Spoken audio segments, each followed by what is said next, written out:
anyone in here, the eldest member in the room, to please allow us to go on with this historical event. Who want to be the eldest? We looking at the most gray hair.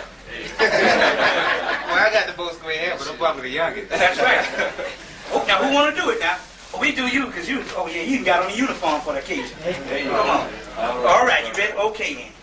All right, brothers and sisters, like I always say, that we just do this in a comfortable manner, because I got to have comfort to get through all of this stuff.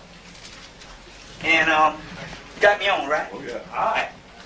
And what I want to emphasize today is this is a lecture called Set Type and 2, the Human Artificials. And yes, we're talking about the white man is the devil, because even though all you all know, we really don't know. Because Malcolm taught on it for what, 13 years?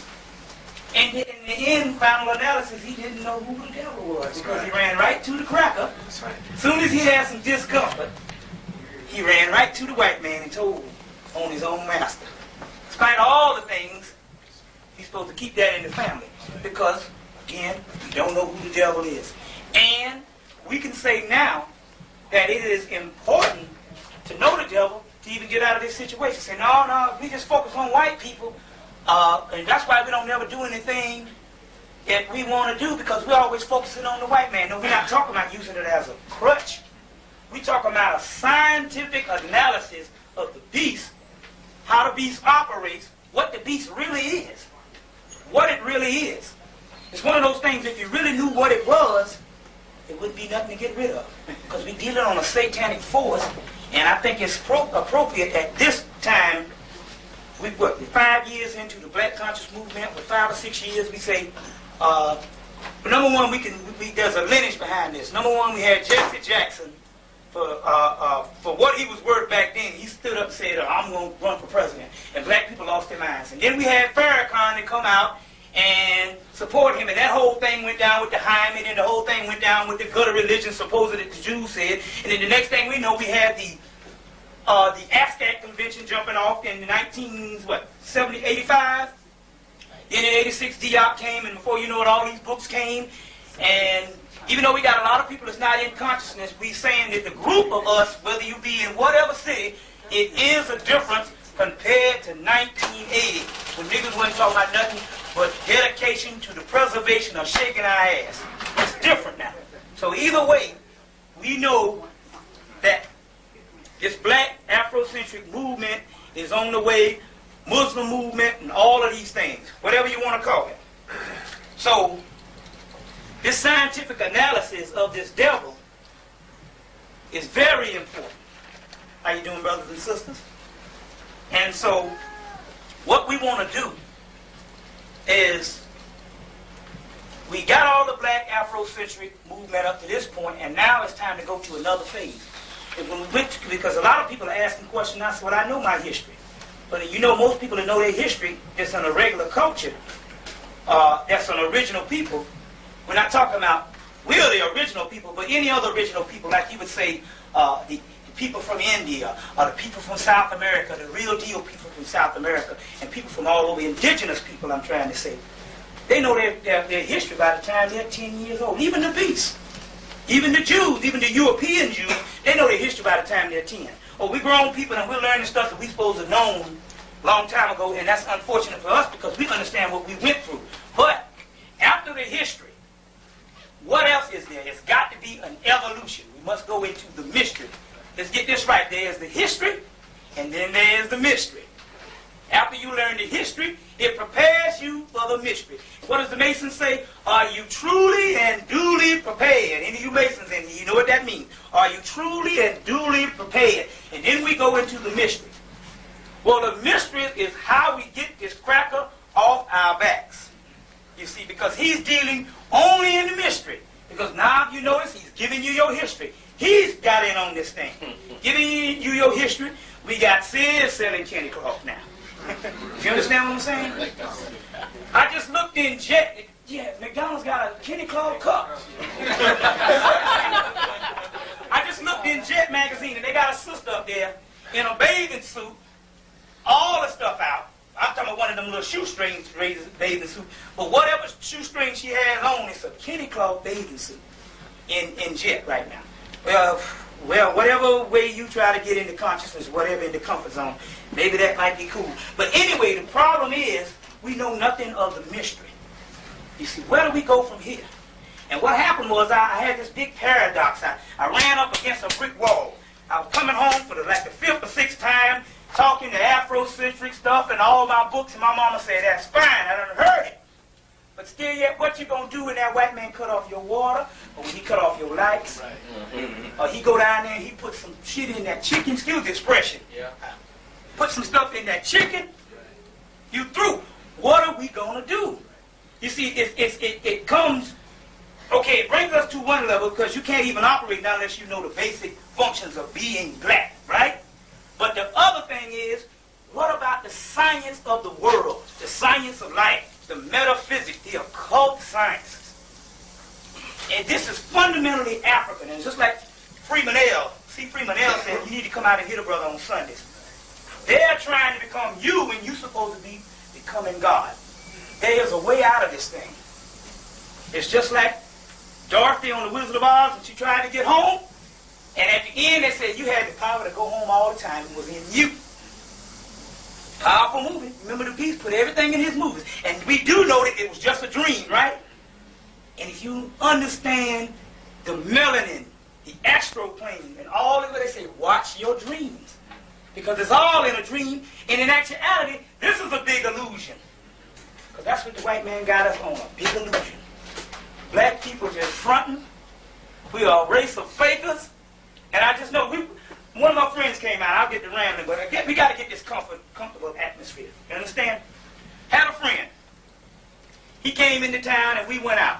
We went to Mr. V's. I said, okay, I'll go. I said, you know I don't go out no more. But I said, hey, you my boy. I knew you when we was in school, in college together, so hey, let's go out. Went to Mr. V's and one woman broke in. She was tall. She had blonde hair. She had on a big old antebellum South dress and some little red Riding Hood bag and all. And I said, my people are fools. I mean, she was actually living the illusion which is given to her in the media. She was real light, and she had this blonde hair, and it was long blonde hair, and it was flowing all the way down, and she was a complete Rebecca from Donnybrook Farm. She was a white girl in Little Red Riding Hood or whatever. And I said, just look at the insanity, and you can testify to this. Once you get into this consciousness, you can smell the insanity, see the insanity, until your people get tired of it. You say, oh man, I don't like to hear that stuff. You always preaching. Just like Maulana Karenga said, everything is a lesson. Everything is a lesson. And we got enough ignorance in us to this day until we should be on a scholarly mode of analyzing things every day. You see? Just Wednesday, Michael Jackson come on TV and tell that lie about his skin peeling. And you know, every Negro believes this cat the next day. I was up in there and all the Spelman came in this place, and I work in this place in the AU Center, this store. All the people came in, all the girls from Spelman and all the people, and I had to argue with about 30 people. You know, they believe all and all. I said, no, wait a minute, here you holding up a man that is the greatest entertainer in the world, and he doesn't even have enough guts or enough sense to say, well, hey, to even lie about this, say it's lie about a girlfriend that's black. You see what I'm saying? He got to lie on a doggone beast woman. You see. So, we know we're crazy. And we're going to go into this lecture about the beast, and we're going to start from here. It's going to be a lot of lectures to come. But if, like I said, when we go into this lecture, after I finish, there's going to be an intermission.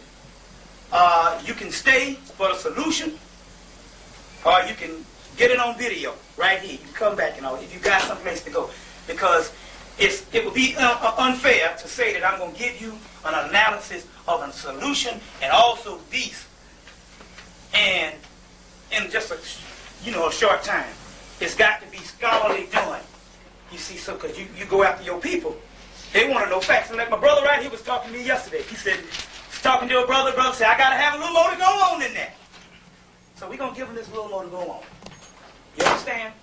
So, to start this off, we're going to start this in the late 19th century.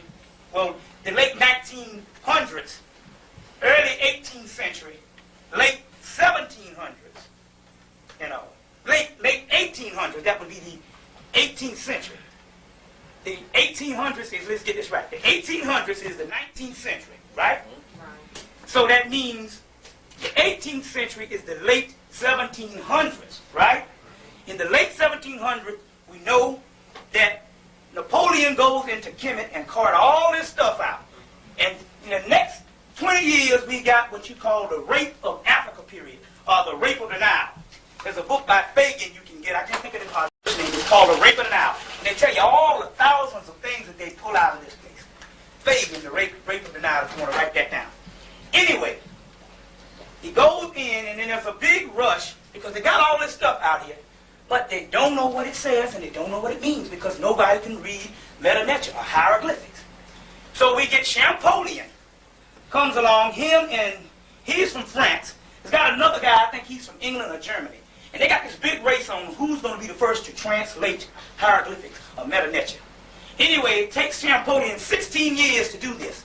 And in 1924, he translates the meta-nature and all this, and then you have the next era where people have to learn it, and then you get the birth of Egyptology, where you have Gerald Massey would be his own Egyptologist. You'd have people like Budge, you'd have people like Birch, and Gaston Maspero from France, and all this was to come later. But the key point is Champollion translate these hieroglyphics. As soon as he translates these hieroglyphics, he goes, heads straight to Hemmitt, the same year, heads straight to Africa, Hemmitt, to excavate all of what he has found how to read. And he goes to the temple of Seti I and the temple of Biblium el Manuk, which is the tombs of Ramesses V. The temple of Seti I is the temple of Ramesses I, built by Ramesses II when he was like 21 years old. His father dies and he goes and builds his temple. It's in Abydos, the first Holy Land. If you didn't know there was more than one Holy Land, this is in Abydos, the first Holy Land. And we have the temple of Seti I. Now, what's interesting about this temple is, I got a picture of this temple from the 19th century, which is a nice temple with columns and all of this on it. And by the time I get another temple from 1989, the temple is totally different. It's like these white boys went in and reconstructed the temple, tore it down and built it back up. We know why they did that. Because in this, he finds out that he has in this temple, and I want to get this picture. In this temple, he finds out that there's 4 men. And it's in the first piece you have on Egypt, if you want to look at that. There's 4 men in this temple. And I got a picture of these men, if I can find it. But anyway, those 4 men are called the Nazi, which is the Southern Africa, or the West Africa. The Hemmu, which is the Semitic. The Ruti, or the Root race, which is your East African, which is the Egyptians, or the Kemites. And then you have the Tamahu. Now, if you notice in that document, they don't talk about no other races. They just tell you what their names are, what they are known as, and where they're from. What type of ethnic background they're from, whatever. But the only one that they talk about in there is what? The Tamahu, which Tama meaning created, Hu meaning white, light, or bright. It means the created white people. Now, at the bottom of that, you'll find out that he says the Nazi and the Ruti, which is the West African, or the East African, created the Tamahu. Now, here we have first-hand archaeological evidence. You see, Champollion later dies, and you can get a part of this book, if you read this book, starting from chapter 3 on into chapter 10. Diop talks about it, but Diop doesn't allude to it. He just said that Champollion is very disgusted with what he finds in this tomb. It really bothers him because whatever it is, his people are known as savages. And it really bothers him. To get the book, he goes into it. This is Diop, African Origins of Civilization, Myth, or Reality. And he goes into this thing, and you can get it from chapter 3 into chapter 10. But he says that the Nazi Tazi and the Ruti, or the Root, created the Tamahu. Very interesting, because we're talking about basically the Africans. The black man created this mutated, grafted white man. Now, it's interesting about Diop. Diop explains it, and he puts it in there for further study of who picks it up. But remember, he's married to the beast. So therefore, he does not go out and just all out say. He could say it. Now, we know this man is graphic enough to kill the white scholarship in the Western civilization. But yet, he holds back on this pertinent piece. Because if we know he's created by us, then we know that he's not human, because hue means color. We need to check the origin of these words. But so he has problems with that. So he goes and conjures up this whole other theory, the two greater theory or whatever, of the white man being mutated in the Ice Age. Well, if he's mutated in the Ice Age, that's funny, just like Gloria P. said. Now, here's a black man that travels up to Europe, mutates in the Ice Age. And yet we got some people that say of a lighter hue, which is still an original people. What you said, these are the real people that adapted by climates, or the other people you see around the world, not the white man. They go up, an Indian type that's coming from the Bering Straits, from Australia one time, coming and mutating in China to what you have, your Chinese type or your Asian type, coming over the Bering Straits, coming into America, populating America. This is your Indian. Another group of Asians come in, populate with them, and this is how you get your Indian people. At first it was an Australoid type people, more on your Australian type. The Australoid. Then you have another type that mutates into China, comes into America, populate with them, and this is how you get this whole American Indian, indigenous American, because Indian is for India. We all understand that. But here's the people that's an indigenous American, goes up into Alaska and makes a culture and ain't mutated yet in Alaska. And here's the people that don't mutate in the ice or whatever you want in Alaska, but yet we got a blue-black African who did live all around the world. We got a blue-black crusty African, blue-black. Gods at the time, because all pineal glands is open, we'll get into that. Gods at the time go up into Europe and can't take the ice and mutate. But yet we have this person in Alaska that not only makes a culture out of it. Not only does he live in the ice, he makes a culture. You understand? But yet we have the black African, who is the personification of culture. Go up in the Ice Age and we come out with this beast. It don't go that way. The world don't go that way. You see, that's what we're going to prove here today. But anyway, he had to conjure up this because, number one, he's trained by the white man. He's in the white man schools, because we understand all the schools in Africa, the chancellors and all of the system that they're under are either under French system or under the British system or under some type of Islamic system, white Arab system. So therefore, if they write some stuff that's going to pass to be printed in books, that's going to be passed as scholarship, and all the time when they do this, they got to work this stuff in so it's pleasable to the white man.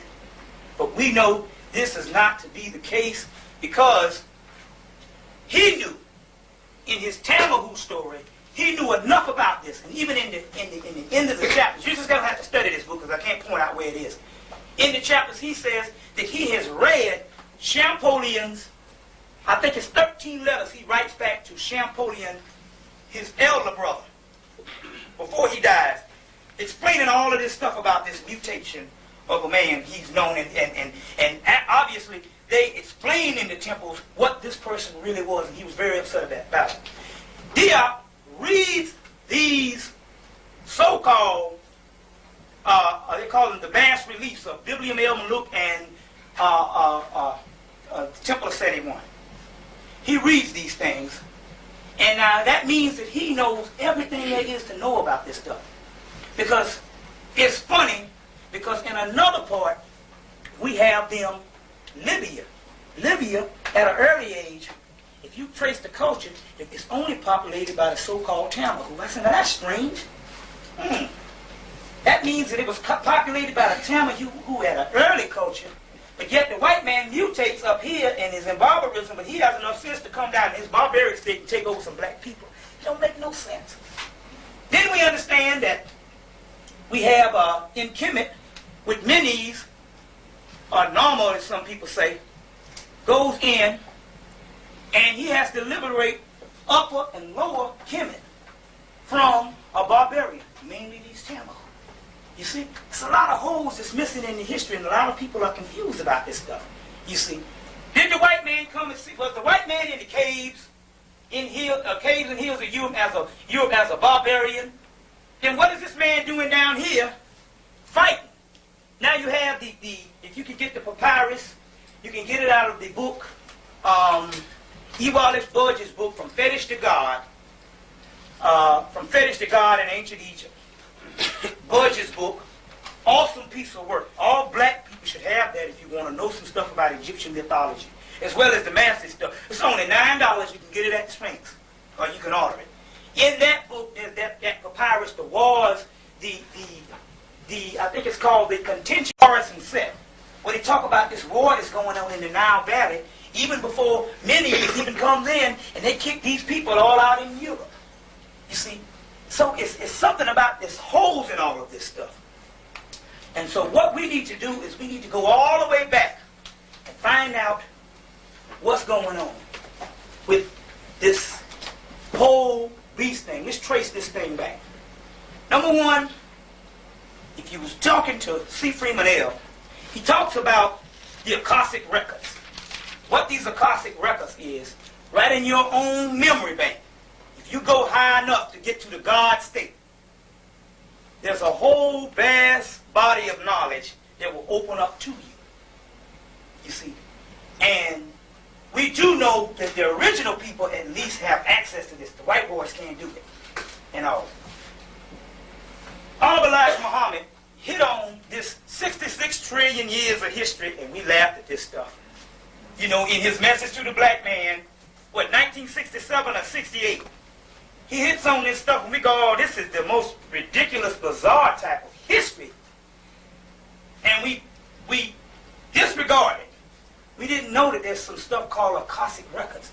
And this contactee, Master Farad Muhammad, as well as his own self going to a high God state later on, because if you look at the message to the black man and look at the theology of time that just came out, it's a great piece of work. And this is coming from his mind, Honorable Elijah Muhammad. But the teachings, the supreme wisdoms at first, is coming from Master Farad. He writes this book, and we think it's some gross amount of just mythology. The New York Times says that he's a master psychologist. And we take that as, well, he's just a psychologist. He knew the history of his people. Here's a book. It's been out of print. It just came back in, but it was out of print. It was in Health Research, which is a company that prints out-of-print books. Now, here's a guy, Rudolf Steiner, who is one of the great masters of the occult. Right? One of the great masters. Let that brother in, if you want to come on in. Tell him to come on in. Yeah. One of the great masters of the occult, Rudolf Steiner. And the name of this book is called Atlantis and Lemuria. And all. Now, he has a whole section of books on him. Not only does he have books on him, he has books, other people writing on his theories. And all. And in his book, he says this book is coming from the Akashic records. And when I'm looking in this book, the last chapter, remember that Honorable Elijah Muhammad said that one of the patriarchs blew the moon from the earth. You heard that before. Which one was it? Grandfather Shabazz or one of those? I can't think of who it was. The blew the moon from the earth. Always after that. Even Farrakhan in 1991, Savior's Day, repeats this. I said, oh, wow. Here's the cracker right here talking about it in his last chapter. The separation from the moon and the earth. Separation from the moon and the earth. In here he talks about, in Atlantis, we have Manu, you say Manu or Yakub, whatever, coming from his Akashic records, creates this germ, makes this germ to create a new race of men, you see. But see, this was a white boy that wrote this in 1922, you see. And years before the message to the black man, saying the same thing. But as usual, we got to validate things through the whiteboards and all. We understand that. Now, and I know where this stuff is now, my pictures. We want to go to the Atlantean period. My friend right here that does research with me, his name is Robert Calloway. He'll be speaking here soon. Oh, you wanted to introduce me, buddy? Sorry. If you want to hear him, he's going to be dropping the Wednesday night at Clark College with me. We got a series going on at Clark, and he's going to be dropping on the cycle, which we need to know about. It's free, so come out. It's in the boys' dormitory, Crawley Hall. Wednesday night at 7 o'clock. We got a little forum going on with a group of young scholars, and we're going at it. He's going to be dropping on the cycle. You got to understand all this about the cycles. But anyway, you might pass this around, and I can also give you a copy of this. That's the Tama who looks of them. Some of you got some at the Revolution 101 conference. Now I might give you a copy of that before we get out of here. You see that there's a white boy in there. You can tell the white boy. There's a white boy in there that's the Tama when you get some picture of what those 4 men at the Temple of Seti I was. But a partner and I, number one, Gerald Massey explains that this whole Atlantis period, this whole Atlantis that they're talking about, number one, says that we understand that when you talk about water and a place that's submerged under water, that comes from the whole flood thing. If you trace that flood myth back from Hemmitt, which is the oldest part of this civilization that we know of the civilization on this earth, you trace it all the way back to the deluge of the Nile, around the Tanzania, Lake Nyanza, what's that? Right, not the Aswan, on down. They call it Lake Victoria now, I don't want to use that word. Uganda, that area where you have the 12 people and all that, they have a great deluge and a flood. So Massey traces it back to there.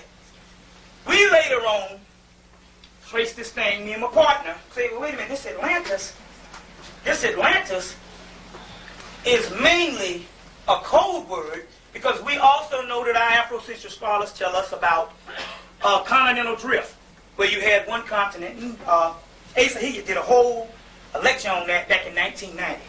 Continental drift, where you would have this one mass land, and this one mass land that later on drifts.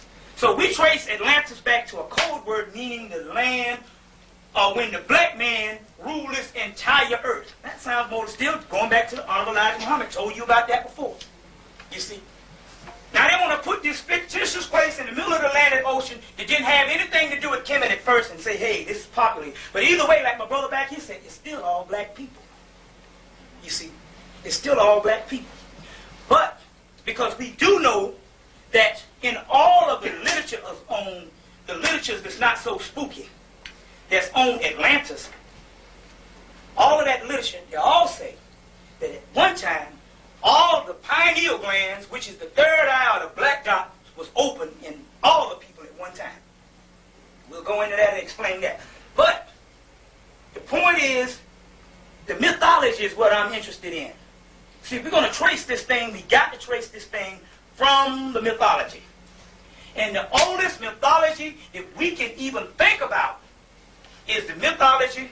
If you want to picture this, I always pass this out. This calendar's been giving me good luck ever since I've been lecturing in the Temple of Dendera. I'm going to pass that round, show people that calendar. This is the oldest mythology that we know of, because it's even older than the pantheon that we know of in dynastic Kemet or pre-dynastic Kemet. It's older than that. In that zodiac, we have the first primordial god, Apit Atirt, which means earth, or Apit, which is a water cow, a pregnant hippopotamus, the pregnant hippopotamus meaning the womb, and the first deity is a woman. Now let's get this straight. That's right. Because I had an argument with a brother that called me and we argued about 3 nights. Let's get this straight. We got to be honest if we're going to get out of this mess. That's right. The first deity known to mankind all over the world is not a group of deities, it's not a large pantheon at first, it's one prototypical African woman. In Africa, being that they put the mythology in the nature of animals, because they know that thousands of years, cultures will change, people will change, but animals will never change. They symbolize the pregnant black woman as a hippopotamus god, which is Apit. This time, tired. This time she has no consort. You gotta have a god, you gotta have a goddess. There's no god. It's only this woman. So now what this means, if it's not a consort, this is what this means. This means one thing. There's no such thing as a male principle. It's only a female principle with the masculine half of the female principle. We know that's embodied in the black woman already. Because we do know the baby that's born is female first before it develops into a male or female. So the half, there's no such thing as a male principle. It's the masculine half of the feminine principle. You see? So this first consort, or the first deity, is the black woman. I always get excited. Why? Because I was raised by two black women. My father died in 1970. I was raised by my grandmother, who was hell on wheels. She didn't take no stuff. And I was raised by my mother, who didn't take no stuff. I would much rather have a father for them two doggone disciplinarians. You see what I'm saying? These are my two brothers right here. Can I bear witness? They whipped that ass. Good. They whipped that ass. And right now, then they get, when you get older, they don't beat you no more, but they'll take, it's even worse, your mother might as well take a switch. You can handle that. But they might take something like the TV and throw at you. And you go, wait, this woman is fool. She takes something big and heavy, so I can't hurt it with the switch no more, so I'll take the TV and throw it. So I can bear witness to this. That's why when I learned that the black woman is the source, is the superior one, that's right. And I had no problem with that. With her being the microcosm, macrocosm thing.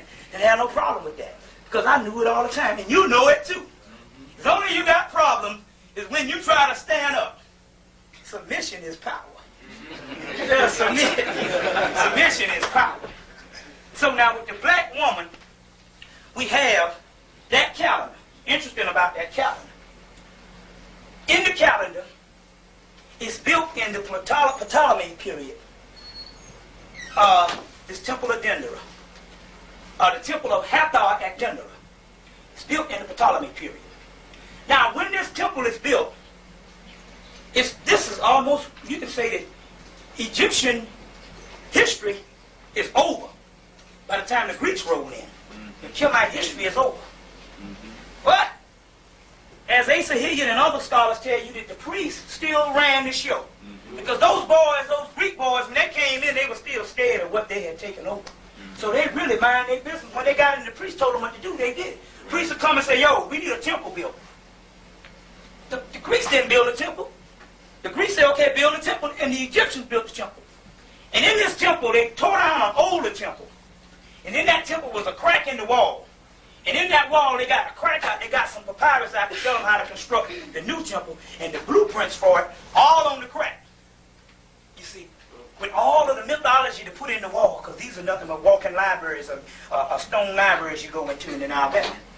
So they built this temple and put a big old ceiling in the calendar. The Greeks later, the French later roll in and take it off the wall. The beast said, I got to have it, and take it and put it in the Louvre in Paris. This big, huge calendar in the center. And they call it the zodiac, but it's called the planisphere. The French call it, that's the planisphere. And they take this and they take it back to the Louvre in Paris. But they build this big old thing in Hemmitt, this planisphere, and the mythology in here is unlike the mythology that they have been serving for the last 10,000 years.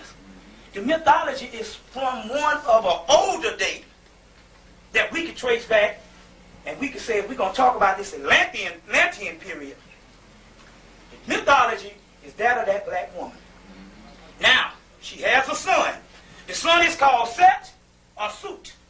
Sut is what the Africans used to say, or Sut or Sut is what they used to say. The Greeks call it Set. You have this, her son, his name is Set. He's known as the prototype of the devil, but he's not the devil at first. He's a good god. He's a good god at first, and he's given the dominion over all of the celestial pole and all of the planets, all of the stars and all of the universe. He's given dominion over all this. And he is the prototype in which Osiris, Ra, Ptah, Horus, you would say Osar, Ra, Ptah, Heru. All of these were fashioned after this good God suit or set at first. Something interesting happens. Now we got to know that the mythology is explaining some part of science. Something interesting happens. All of a sudden, he falls from glory. Now Set or Sut is known as a blue-black god at first. The first primordial patriarch of all times. His star is known as Sirius at first. As known as Sirius, which is the primordial star of all time. Which is the great provider that gives the water to the Nile that actually gives the blood flow to this planet. It's called Sirius. It is our sun's sun. It is the sun behind the sun. Our sun is a huge, vast body. Then you have a sun 16 times greater. This is our sun's sun. So if you would go to a heavenly realm, when you would transform into a heavenly realm, either dead or alive, depends on what you want to do. And you're walking around, the sun you would see would not be your sun, would be Sirius, our sun's sun. But anyway, getting back to Set, or Sut. Set, it has dominion over his whole mother's creation. It is interesting. You see about the Akashic records, it never ceased to amaze me about Honorable Elijah Muhammad. The reason why I talk about him, because I know it get on scholars' nerves. You see what I'm saying? Because they're still trying to validate things to the white boy. But not going out and trying to get the supreme wisdom for their own self. He has a son by the name of Rasul Muhammad. This is his baby son. And he's the minister over the mosque in Detroit. I got a friend that goes to the University of Michigan, used to go to Morehouse.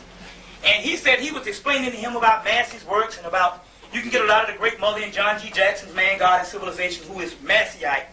So he's explaining to him about this. He said, oh, that's funny. It's funny you're talking about this woman God. He said, because my father told me before he died that Allah created himself out of the feminine half of the universe. You see how these Akashic records and this supreme knowledge, how he's working it in to give to a people today in an organized religion today? You understand?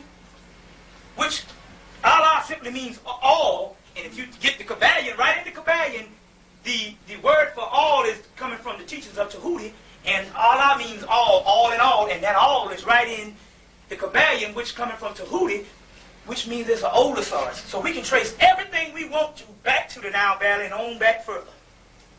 So he says it's interesting that this, my father said that this stuff was created this God was created from Allah was created from the feminine half of the universe, which means the womb, which Appet is saying is explaining the womb.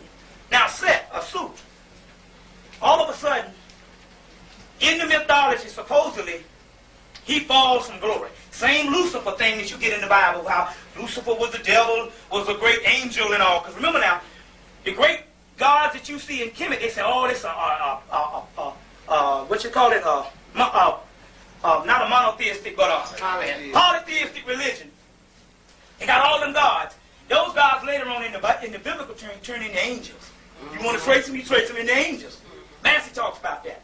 Turn into angels. Still a polytheistic religion, if you want to put it that way. But we understand that polytheism is actually the God one or the one God.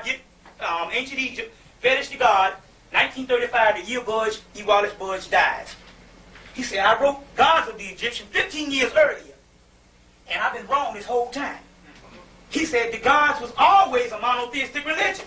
He said, what I'm seeing is different aspects of the one religion, of the one God. Put them all together like a piece of puzzle, and you got one God, or the God one. It always was a monotheistic religion. But if it was a polytheistic religion, would it ever make any difference? Would it? Not really. Because somebody told you you're supposed to worship one God, but we won't get into that. But it's a monotheistic religion. See what I'm saying? Same thing. Now this Set, or this Sut, getting back to him because I want to move it on.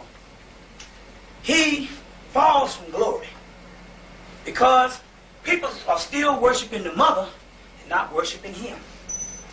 You can get a story of this in Gerald Massey's book, Ancient Egypt, Light of the World, Volume 1, which is good now because we couldn't get it at first, but through health research and these spiral-bound paperbacks for 70, you can get the hardbacks now for the same price.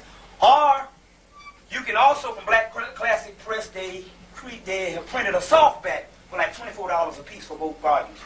So Creator's working. But anyway, he falls from glory because he wants people to worship him, and they're still worshiping the mother. Now, all of this is a mythological story to explain some scientific terms in the realm of the occult. Now, going to Atlantis. Supposedly Atlantis, which is this same period, which is nothing but Africa, personified as the whole world when the black man was God and the black woman was God and ruled the whole world. The magicians, or what you would say the priests, I don't want to use that word magicians because that word magic is kind of spooky. The metaphysicians, the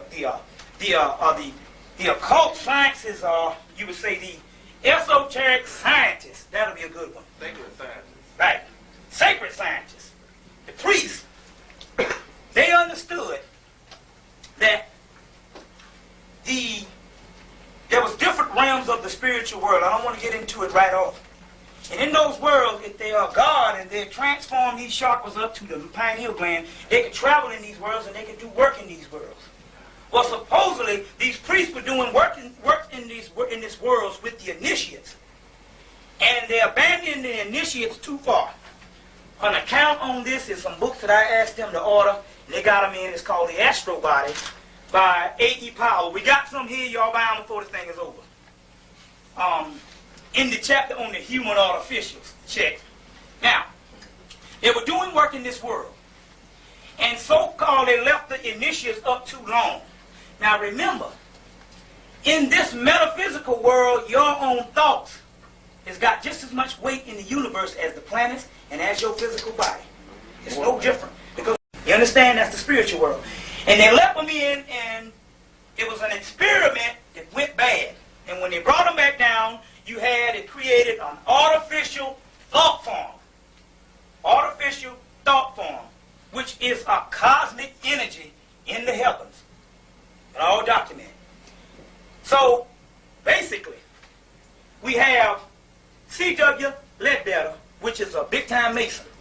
Big-time Mason in the Theosophical Society that's started by Mame Blavatsky, this white girl that knew that she better get her white people into some occult sciences because by the time 1914 come around, they would be gone. So, C.W. Ledbetter and Annie Besant, which is a woman that was in the society. Number two, she's a 33rd degree Mason, as well as Blavatsky, a 33rd degree Mason. Now, if the beast can put a woman in Masonry, y'all better talk to them doggone whoever, Prince Hall or whatever, and say, look, we're going to get to the new eon, even though that's a social organization, we need to do something by putting the women up into the Masonic order. See what I'm saying? Put them in. Because if the white girls can be up in here, 33rd degree, then ain't no sense for the black woman to be walking around here with calling herself an Eastern Star. He's got to have a man present each time they do some stuff.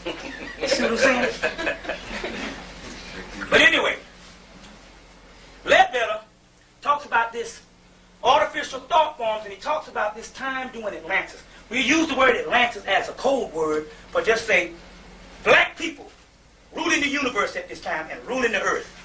You see, we'll say that this thing going wrong, for sake of argument, we'll say around 6,000 years because we can trace this white boy back to this time. So let's say in Africa instead of Atlantis, because number one, when Plato heard about Atlantis, he heard it from the priest, and when he heard it, he only heard it was a place that sunk under the water. It was called Atlantis. And he took this back to Greece, and they had 300 books been written on it ever since. From that little bit of information. You understand what I'm saying? But anyway, Ledbetter, when he's talking about Africa, or let's give it a new word, because we don't even need to use Africa at this time. Let's say the black man's dominion, or the black woman's dominion. I want to put the woman in there. At this time, he said that this Aryan race was created at the time that this artificial thought forms are created on the astral plane. Check? You following? I want to try to make it simple because it's real complex. Anyway, these white boys are the actual Atlantean period, or the African period, or the black man's period. This race of people were created, and they were created on a lunar region.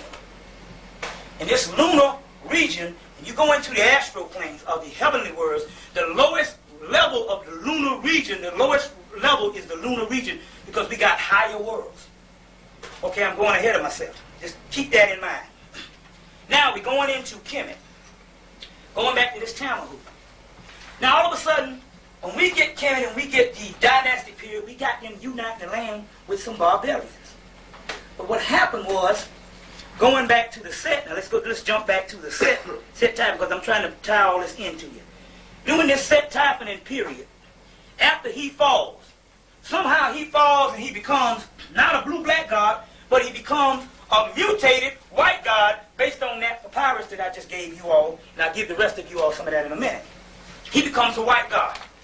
So what happens is, they have to unite the land from a group of barbarians, not black people. Black people were once gods. Well, if black people were once gods, how can you be in Kemet uniting the land from some barbarians? You understand? And then we have Libya that's inhabited by the same barbarians, which we call this Tamahu, which is just created white man. You understand? Now, then all of a sudden, when the land is united, and they kick them on out and push them on back up into Europe, we will say that this is the Great Migration period, because we know that those black people, when it did come Ice Age time, they just got the hell on back to Africa. They didn't stay around in no ice and mutate. That's a lie. So they take them on back up into Africa. Now, when I get into this stuff, I'm going to show you some actual stuff that the white boy said. I promise you, I'm not even going to use a black scholar. I already used Diop at the beginning. I'm going to use it with the white boys. So it won't be no lie. We don't have to say that all that nigga there is trying to make up some stuff about the white man being the devil from some black hocus pocus strange mythology. I'm going to tell you all what the white boys are dealing with in the occult realm, and in that white masonry of the Illuminati and all the stuff that you've been wondering all them years. I wonder what they're teaching in there. You see? But they unite this land. And when they unite this land, all of a sudden, the mythology before then has turned into Set Typhon being the prototype of the devil, right? Being the prototype of the devil, and also he's being the adversary of Osiris, who is a black god that later on becomes the judge and the prototypical god of humanity at this time, along with Ra being or whatever. So I don't want to go into the Egyptian mythology too much because I want to explain this point. So all of a sudden we got this fall. We got Set being this god of that Osiris and Ra and Ptah is all fashioned behind, and now we have him as the prototypical devil. But are they talking about myth? Are they talking about mere mythology? Are we talking about a scientific people that did everything, that went around the world, both in space and both on the earth? Now they're not going to sit up here and argue over stupid mythology. Oh, you worship Set. We got the Set worshipers that I explained in my earlier video all about Set worship going on in Kemet. They were talking about some type of practice. Well, what kind of practice? They were talking about, all of a sudden, we have the Hyksos period, which is the first invasion. And then if you get the books, you can get, let's see some good books. All the Hyksos were Set worshipers. Well, wait a minute, if these people invaded from the outside, how could they be Set worship? See, there's some funny hocus pocus things that's going on right in Kemet. You see, the uniting of the two kingdoms was among black people. I'm setting you up for the kill. A group of people is practicing a certain ritual, and a group of people is practicing another certain ritual. You see, the so-called Atlantean people, if we trace it back, had this power to create and make gods and be God. But this same power that they had, they could either use this power for good, or could they use this power for evil. So obviously this Set Typhon, that this evil religion, and talking about this evil deity, has got to be talking about some type of metaphysical practice more than it is we arguing over statues and deities that you say this is the devil. And principle. They're talking about practices.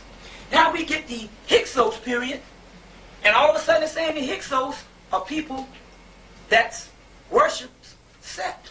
Well, you can get this in Massey's Book of the Beginning, Volume 2, or you can get this in a new book by Donald Redford called Egypt, Israel, and Canaan. Book called Donald Redford, new book, as well as there's a lot of sources. It said that the Hyksos worship Set.